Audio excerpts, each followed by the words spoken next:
Bandage chinois des pieds. Le corps de la fillette était plié contre son gré. On lui brisait les os à la main, en les pressant fermement contre la plante des pieds.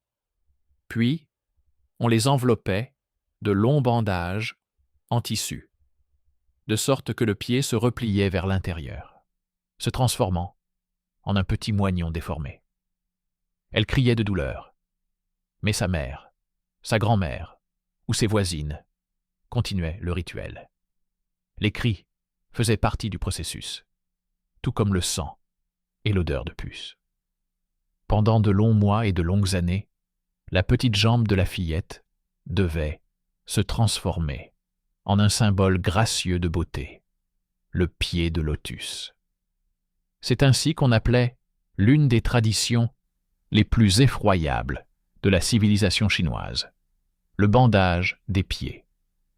Les premières mentions de cette pratique remontent au Xe siècle, sous la dynastie Song. Les légendes associent ce rituel à une concubine de l'empereur Li Yu, qui dansait sur des chaussures en forme de lotus avec les pieds bandés. L'histoire s'est rapidement transformée en mythe sur la beauté et la délicatesse féminine. Mais derrière ce mythe se cachait une violence inouïe. Dès les XIe et XIIe siècles, cette pratique s'est répandue parmi la noblesse, puis s'est progressivement étendue aux femmes du peuple. Les pieds ne devaient pas dépasser 8 à 10 cm. Pour cela, tous les orteils, à l'exception du gros, étaient repliés sous la plante du pied, ce qui brisait les articulations et les maintenait contre la voûte plantaire à l'aide de bandages serrés. La procédure commençait tôt, entre 4 et 6 ans, lorsque les os étaient encore mous. On asseyait la petite fille, on lui lavait les pieds avec des décoctions à base de plantes, et on commençait à plier les orteils vers le talon. Les bandages étaient serrés chaque jour davantage. Au bout de quelques semaines, des plaies saignantes apparaissaient. Les ongles s'incarnaient dans la peau, les tissus pourrissaient. L'odeur de puce est devenue une odeur familière dans la maison. Mais les parents n'ont pas arrêté le processus. Au contraire, on pensait que si la petite fille ne tenait pas le coup, elle gâcherait son destin. Elle ne se marierait pas et déshonorerait sa famille. La douleur était incessante. Les filles ne pouvaient pas marcher normalement. Elles tombaient, s'agrippaient au mur. Les os se brisaient lentement dans un craquement. Parfois, le processus durait des années. Les bandages n'étaient retirés que pour couper la chair nécrosée, laver le pus et les resserrer encore plus. Les vêtements et les chaussures étaient toujours imprégnés de sang et de puce. Beaucoup d'enfants mouraient d'infection. Mais la mort était considérée comme un prix tragique, mais acceptable, à payer pour la beauté. Le système social poussait les familles à ce rituel douloureux. Dans la Chine traditionnelle, un mariage réussi était la condition principale de la survie d'une femme. Les hommes recherchaient des épouses au lotus d'or, c'est-à-dire aux petits pieds déformés. On considérait qu'une telle épouse serait plus docile, marcherait moins, deviendrait dépendante et attachée à son foyer. Pour les familles pauvres, le bandage des pieds de leur fille était une chance de la marier à un homme plus riche. Ainsi, cette pratique s'est répandue non seulement parmi l'élite, mais aussi dans les villages, où les filles souffraient tout autant. La connotation sexuelle jouait également un rôle. Les petits pieds sont devenus un fétiche. Les hommes considéraient que les pieds de lotus étaient excitants, et la démarche des femmes aux pieds bandés, instables, lentes, comme dansantes, était jugée particulièrement séduisante. Dans les textes de l'époque Ming et Qing, on trouve des descriptions des 3 pouces d'or comme symbole de la passion. Les chaussures féminines, pour pieds bandés, étaient ornées de broderies et de pierres précieuses, elles faisaient l'objet de collections, et les hommes écrivaient des poèmes et des traités sur la beauté parfaite des petits pieds. La médecine de l'époque ne voyait pas cela comme une maladie. Au contraire, les médecins et les philosophes écrivaient que le bandage apprivoisait l'énergie excessive des femmes et retenait leur nature. Tout comme en Europe, où l'on tentait de réprimer la sexualité féminine par la clitoridectomie ou le sexe thérapeutique, en Chine, on la contraignait par des bandages. L'idée de contrôler le corps des femmes au nom de la moralité s'est répandue dans le monde entier. Et la version chinoise de cette idée, le bandage des pieds, était l'une des plus douloureuses. Les femmes qui subissaient ce processus restaient handicapées à vie. Elles marchaient péniblement, ne pouvaient pas rester debout, ni travailler longtemps. Souvent, leurs pieds pourrissaient, leurs orteils tombaient, leur peau se couvrait de plaies. Mais c'était précisément cette faiblesse qui était considérée comme une vertu. Une femme devait être impuissante et dépendante. Au XVIIIe-XIXe siècle, le bandage des pieds était devenu une pratique quasi universelle. Selon les estimations des historiens, plus de la moitié des femmes chinoises avaient les pieds bandés, et dans certaines régions, ce chiffre atteignait 90%. Les filles souffraient, leur mère et leur grand-mère soutenaient ce rituel, et les hommes admiraient ces lotus de 3 pouces. Le système s'était refermé sur lui-même, et il était impossible d'y échapper. Le bandage des pieds est ainsi devenu l'une des formes de torture les plus répandues, légitimées par la culture. Il combinait tout: douleur physique, pression sociale, justification religieuse et fétichisme sexuel. Et cela a duré près d'un millénaire. L'apogée du bandage des pieds a eu lieu pendant la dynastie Ming, et surtout pendant la dynastie Qing, lorsque cette pratique s'est répandue dans presque toutes les couches de la société chinoise, à l'exception de certaines minorités ethniques et des paysans les plus pauvres, qui avaient besoin de la main-d'œuvre féminine dans les champs. Dans les villes et parmi les propriétaires terriens, les petits pieds de lotus sont devenus un signe absolu de statut social, de beauté et de vertu. À cette époque, le bandage des pieds est définitivement devenu un symbole d'identité culturelle. Une fille sans pieds bandés était considérée comme sauvage ou indigne, et ses chances de se marier étaient quasi nulles. Les mères et les grands-mères, qui avaient elles-mêmes subi cette torture, devenaient les principales exécutantes du rituel pour leurs filles et leurs petites-filles. C'était là un terrible paradoxe. Les femmes reproduisaient elles-mêmes la violence, car elles savaient que sans elles, leur enfant serait condamné à la misère et à la honte. Chaque étape du bandage avait ses horreurs. Au départ, les doigts étaient repliés sous le pied et fixés avec un long bandage imbibé d'une décoction d'herbe censée soulager la douleur, mais qui provoquait le plus souvent des infections. Ensuite, les bandages étaient serrés de plus en plus fort, jour après jour. Les doigts se brisaient, les articulations craquaient, les os changeaient lentement de forme. Parfois, on cassait le voûte plantaire des filles pour raccourcir leurs pieds. Au bout de quelques mois, la jambe se transformait en une plaie sanglante. Le pus coulait. Les bandages étaient imprégnés de sang séché. L'odeur était si forte que les filles ne pouvaient pas dormir à cause de la puanteur. Mais il était impossible de reculer. Les mères les poussaient, les menaçaient, leur rappelaient que leur avenir en dépendait. Les voyageurs européens des XVIIe et XVIIIe siècles ont décrit ce qu'ils ont vu avec horreur. Les missionnaires jésuites rapportaient que les petites filles étaient retenues comme des prisonnières, que leurs pieds étaient torturés quotidiennement jusqu'à ce qu'ils ressemblent à un morceau de viande enveloppé dans un tissu.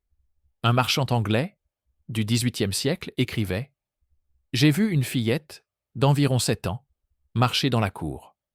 Chaque pas était une agonie et elle s'agrippait au mur pour ne pas tomber.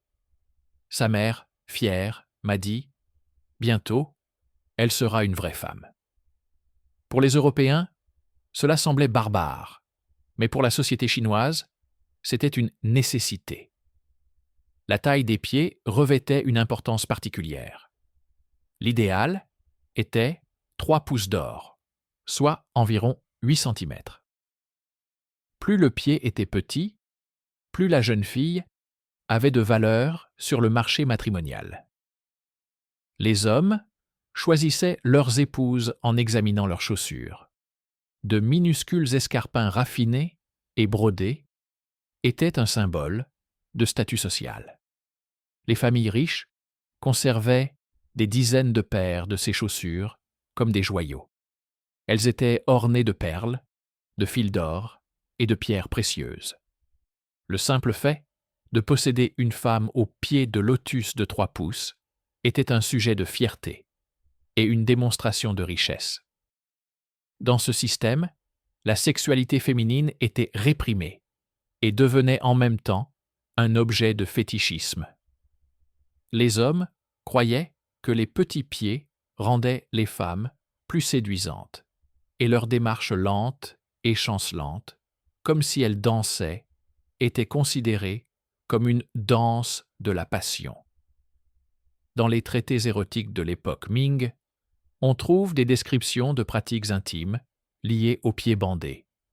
Les hommes les embrassaient et les reniflaient, inhalant l'odeur de sueur et de pourriture, qui était perçue comme excitante. Les textes affirmaient qu'une femme au pied de lotus excitait davantage les hommes, car ses souffrances rendaient son corps plus pur et docile. Mais derrière ce fétichisme se cachait un handicap quotidien. Les femmes aux pieds bandés ne pouvaient pas effectuer seules les tâches difficiles, et souvent, elles ne pouvaient même pas se déplacer, sans canne ou sans soutien. Leur vie était une souffrance permanente. Ampoules, plaies, infections, ostéoporose. Beaucoup perdaient des doigts ou des parties entières du pied à cause de la gangrène. Cependant, c'est précisément cette impuissance qui était considérée comme une vertu. Elle rendait la femme dépendante de son mari et de sa famille. Le rituel commençait à l'âge de 4 ans et, à 10 ans, la jambe était déjà complètement déformée. Les filles devenaient invalides avant même d'avoir appris à être adultes. Dans les écoles pour filles, les cours se déroulaient assises, l'apprentissage des métiers et de l'écriture se faisait dans une position qui les empêchait de se lever et de marcher. Et tout cela était considéré comme normal. Au XVIIIe siècle, cette pratique s'était répandue sur de vastes territoires. Selon les estimations des chercheurs, sous la dynastie Qing, plus de 80% des femmes de l'ethnie Han avaient les pieds bandés. Dans certaines régions, ce chiffre atteignait 95%. Seuls certains groupes ethniques, tels que les Mandchous, les Hakka et les Tibétains, ont renoncé à ce rituel.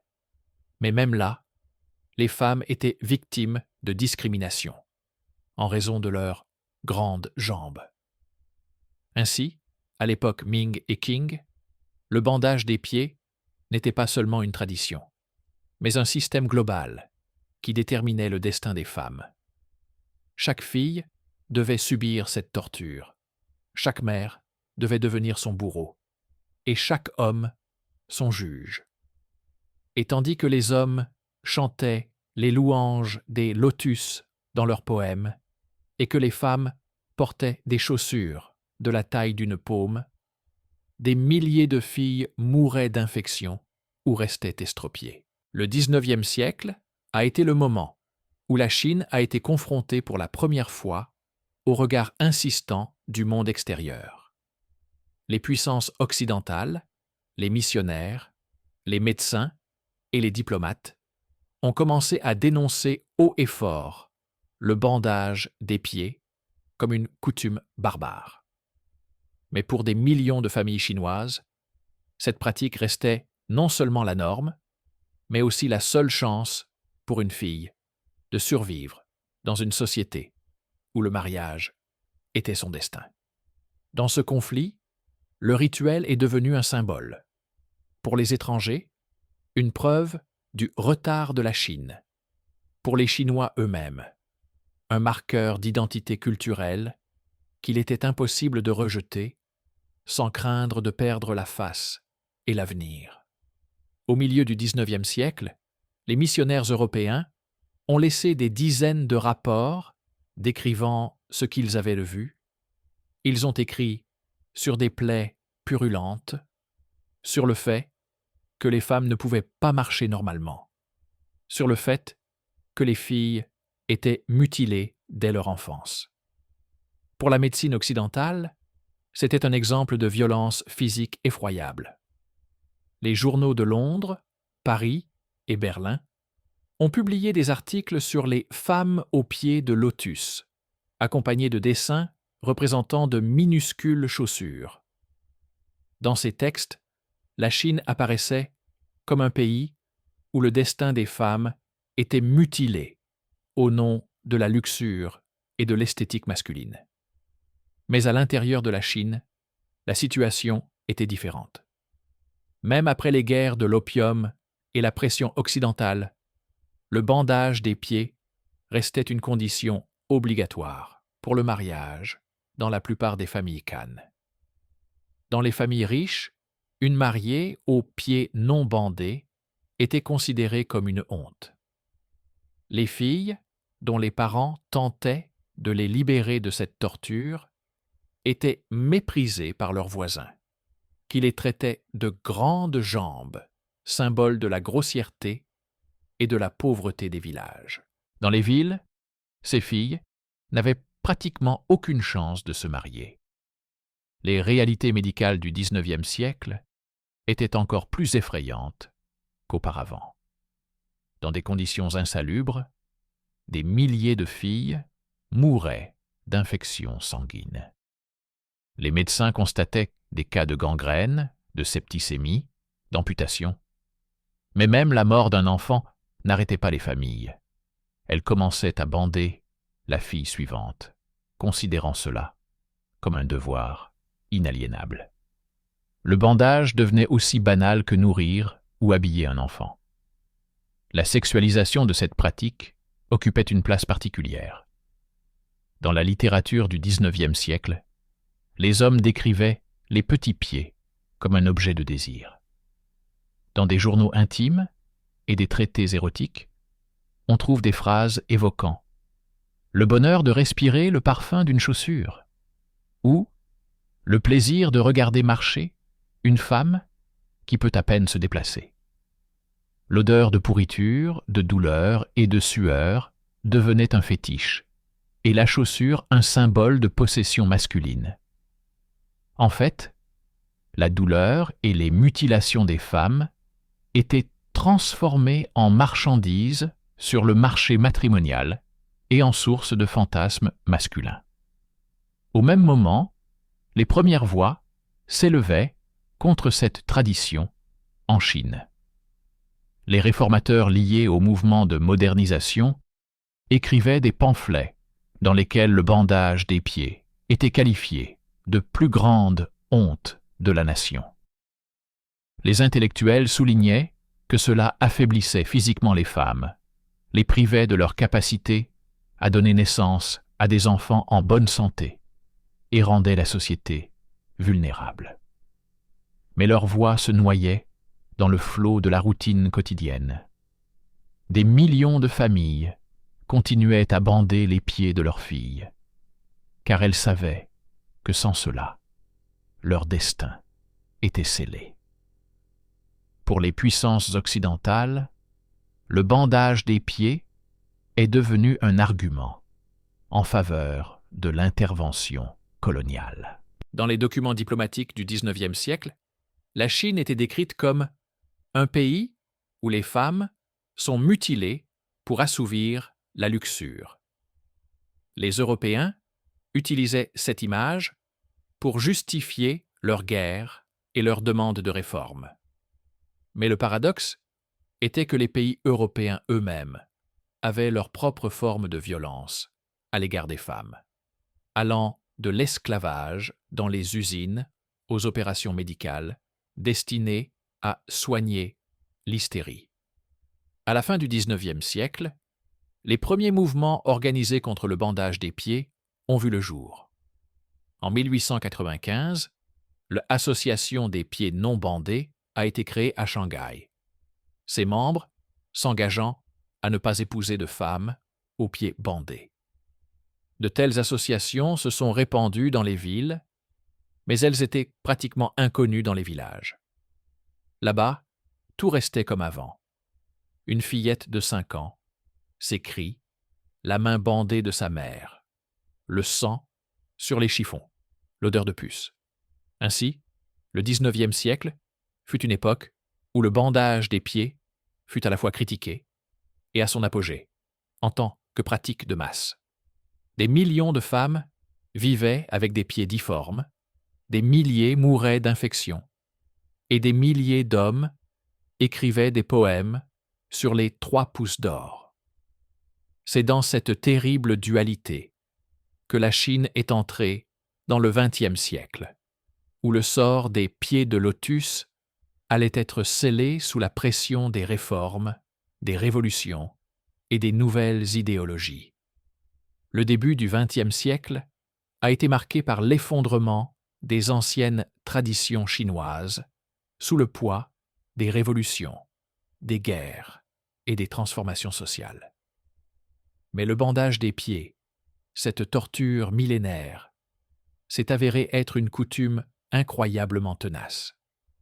Même lorsque les réformateurs et les nouveaux gouvernements l'ont qualifié de barbarie et ont tenté de l'interdire, les cris des enfants continuaient de résonner dans les villages et une odeur de pourriture régnait dans les maisons. En 1902, l'impératrice Cixi, qui avait elle-même subi le bandage des pieds dans sa jeunesse, signa un décret ordonnant l'abolition de cette pratique. Mais sa décision resta sans effet. Les fonctionnaires provinciaux ne souhaitaient pas s'immiscer dans les affaires familiales, et les parents ne voulaient pas compromettre le futur mariage de leur fille. Dès 1912, après la chute de l'Empire et la proclamation de la République de Chine, le nouveau gouvernement de Sun Yat-sen interdit à nouveau le bandage des pieds. Des contrôles ont été mis en place dans les écoles pour filles. Si une élève avait les pieds bandés, elle pouvait être renvoyée. Dans les villes, des organisations de pieds non bandés ont été créées, dont les membres masculins s'engageaient à ne pas épouser de femmes aux pieds mutilés. Mais en dehors des grands centres urbains, la tradition a perduré. La propagande culturelle revêtait une importance particulière. Les journaux et magazines de l'époque du mouvement pour une nouvelle culture publiaient des articles qualifiant le bandage des pieds de honte nationale. Les intellectuels écrivaient que la Chine ne pouvait pas suivre le rythme du monde moderne tant qu'elle mutilait ses femmes. Les affiches représentaient des femmes aux pieds naturels, comme symbole de l'avenir. Mais dans la vie quotidienne, cela ne changeait rien. Pour les familles paysannes, les petits pieds restaient un passeport pour le mariage, et le mariage, un passeport pour la survie. La réalité de cette époque était contradictoire. À Pékin et à Shanghai, les filles aux pieds bandés étaient ridiculisées et qualifiées de rétrogrades. Mais dans les villages du Henan ou du Sichuan, les mères continuaient à briser les pieds de leurs filles, considérant cela comme un devoir. Une fille sans bandage, dans ces endroits, était considérée comme laide et inutile. La pression sociale était si forte que même les familles qui croyaient aux nouvelles idées bandaient secrètement les pieds de leurs filles pour ne pas les condamner à la solitude. Les photos du début du XXe siècle ont conservé des contrastes effrayants. On y voit des jeunes femmes, en robe et chaussures européennes, aux côtés de grand-mères, aux petits pieds difformes, appelés pieds de lotus. Un fossé séparait ces générations. La génération plus âgée pouvait à peine se déplacer, boitant et s'appuyant sur une canne. Les jeunes femmes participaient déjà à des manifestations de rue, étudiaient à l'université et réclamaient l'égalité des droits. Mais dans les villages, une autre réalité existait en parallèle. Une petite fille pleure, sa mère serre ses bandages, le sang imprègne le tissu. Dans les années 1920 et 1930, la lutte contre le bandage des pieds est devenue un élément du programme nationaliste. Le gouvernement du Kuomintang a déclaré cette pratique honte de la nation, a organisé des raids et contrôlé les familles. Parfois, les policiers obligeaient les femmes à retirer leurs bandages dans la rue. Mais cette réforme forcée a eu des conséquences tragiques. Pour les femmes dont les pieds étaient déjà complètement déformés, le retrait des bandages provoquait une douleur atroce. Beaucoup perdaient complètement l'usage de leurs jambes. Les muscles et les ligaments, qui n'avaient pas fonctionné pendant des décennies, s'atrophiaient. Les femmes se retrouvaient ainsi doublement victimes, d'abord mutilées par la tradition, puis par une réforme violente. Après 1949, les communistes ont pris le pouvoir et le bandage des pieds a été officiellement et définitivement interdit. Mao Zedong l'a qualifié de « vestige féodal ». Dans le cadre de la campagne pour la libération des femmes, les autorités ont organisé des contrôles massifs et infligé des amendes aux familles qui continuaient à bander les pieds de leurs filles. Dans les villages, les commissaires obligeaient les femmes à dérouler leurs bandages et à les brûler. Les manuels scolaires parlaient de la barbarie de la Chine ancienne. Mais la pratique n'a pas disparu du jour au lendemain. Jusqu'aux années 1950, dans certaines régions rurales, on continuait à bander les pieds des filles en secret, à l'abri du regard des fonctionnaires. La triste réalité était que même après l'interdiction officielle, des générations de femmes aux pieds déformés ont continué à vivre dans les villages pendant des décennies. Dans les années 50, 60 et même 70, on pouvait encore rencontrer en Chine des femmes âgées qui ne pouvaient pas marcher sans aide. Leurs pieds ressemblaient à des poings carbonisés et tordus. Elles s'asseyaient à la porte de leur maison et regardaient leurs filles et petites-filles marcher librement. Et pourtant, le pouvoir symbolique de cette tradition perdurait. Pour de nombreux hommes, les femmes âgées aux pieds de lotus restaient les véritables beautés d'autrefois. Leurs chaussures étaient conservées dans des coffres comme des reliques et transmises de génération en génération. Pour les femmes elles-mêmes, elles étaient un rappel de la douleur et de l'humiliation qu'elles avaient endurées pour être dignes. Au milieu du XXe siècle, le bandage des pieds avait pratiquement disparu, mais le souvenir était resté. Les dernières générations de femmes ayant subi ce rituel finissaient leur jour seules, assises, les pieds mutilés, qui n'étaient plus considérés comme beaux. mais seulement comme un symbole muet de siècles de violence. Il y a un silence particulier dans la façon dont meurent les dernières femmes au pied de lotus. Elles quittent cette vie dans des maisons rurales, entourées de leurs enfants et petits-enfants, qui marchent librement, chaussés de baskets ou de chaussures modernes, et qui, par politesse, ne disent pas à voix haute ce que tout le monde sait, la laideur de leurs pieds est le prix à payer pour les idéaux de beauté et de soumission d'autrui. La mort de ces femmes n'est pas seulement le départ d'une génération, c'est la disparition d'un témoignage vivant d'une torture qui a duré 1000 ans. Mais le souvenir du bandage ne disparaît pas. Les petits-enfants et arrière-petits-enfants conservent parfois précieusement de petites chaussures, brodées, élégantes, colorées, comme pour les fêtes. Mais leur beauté cache la violence. Chaque chaussure est comme une relique, qui est en même temps une preuve. Dans les musées de Pékin, Shanghai et Nankin, des vitrines entières sont consacrées aux chaussures pour pieds bandés. Des dizaines de paires, pas plus longues que la paume d'un adulte. Les guides racontent aux visiteurs l'histoire des 3 pouces d'or et d'une tradition millénaire, mais quand on les regarde, on ne pense qu'à la douleur, au sang et aux puces qui imprégnaient les bandages. Les documentaristes et photographes contemporains soulignent le paradoxe. Les femmes qui ont subi le bandage des pieds ont parfois déclaré jusqu'à la fin de leur vie qu'elles étaient belles. Certaines d'entre elles souriaient en montrant leurs petits pieds déformés et affirmaient que c'était grâce à eux qu'elles avaient pu se marier et fonder une famille.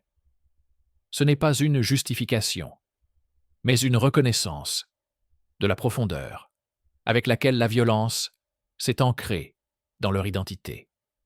La torture est devenue la norme, les mutilations une source de fierté, la douleur une partie intégrante du destin des femmes.